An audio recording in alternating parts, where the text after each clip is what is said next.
Global Citizenship, Learning to Live Together in a Connected World. Welcome to Pedagogo. Today we're going to talk about global citizenship and why it matters in today's world. We live in a time where borders feel smaller and the challenges we face, like climate change, migration, and inequality, cannot be solved by one country alone. The article we'll discuss, written by Francis Mason Bustos in 2015, shows us that the old idea of citizenship, tied only to the nation-state, is no longer enough. Thinkers like Gerard Delanty and Darren O'Byrne explain that we now belong to many communities at once, local, national, and global. Zygmunt Bauman used a powerful image, the tourist and the vagabond.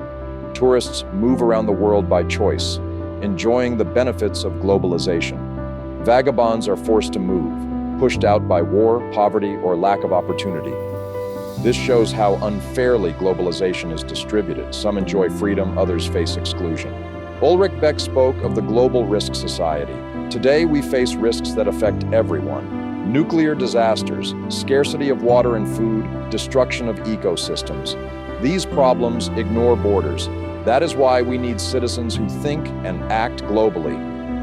UNESCO has promoted this idea through what it calls Global Citizenship Education. It builds on the 4 pillars of learning by Jacques Delors: learning to know, to do, to be, and most importantly, learning to live together. This means learning to respect differences, understand others, and solve conflicts peacefully. Exchange programs have been one way to encourage this. Organizations like AFS or YFU send students abroad to live in another culture, learn a new language, and discover a new way of life. Edward T. Hall, one of the pioneers of intercultural communication, said, "Culture is communication." When we live in another culture, we discover not just the visible parts, food, language, traditions, but also the invisible parts, values, emotions, beliefs. But Mason warns that there are obstacles. The first is the idea of national cultures. We often hear people talk about the German culture or the Chinese culture as if they were fixed and uniform. But as Benedict Anderson explained, nations are imagined communities.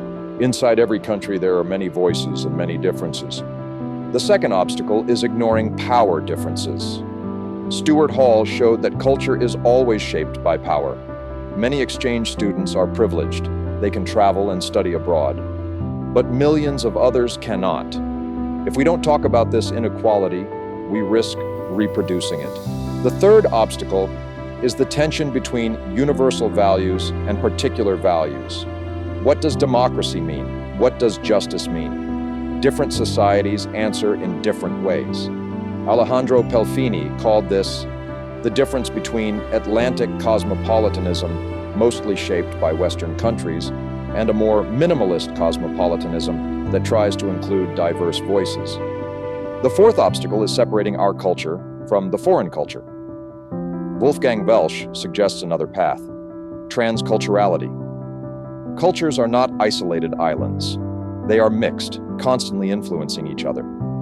Accepting this makes real dialogue possible. So what is the lesson?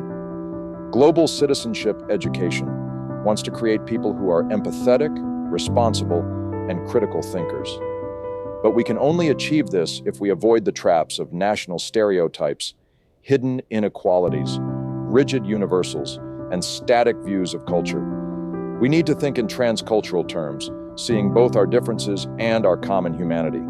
This information is based on the article Educación para una ciudadanía global y aprendizaje intercultural, Obstáculos y Oportunidades, written by Francis Mason Bustos and published in 2015 in Si Somos Americanos. Revista de Estudios Transfronterizos, Universidad Alberto Hurtado, Chile. The article explores how global citizenship education and intercultural exchange can help us live together, but also the challenges we must face. Here at Pedagogo, I make videos based on scientific research with the help of artificial intelligence to bring critical knowledge closer to everyone. If you find this valuable, subscribe and join me in this journey of reflection and learning. I'll leave you with a question. Do you think global citizenship can really work if inequality inside countries is still so strong? Leave your answer in the comments. I am Mao Chiundi and I am a pedagogue.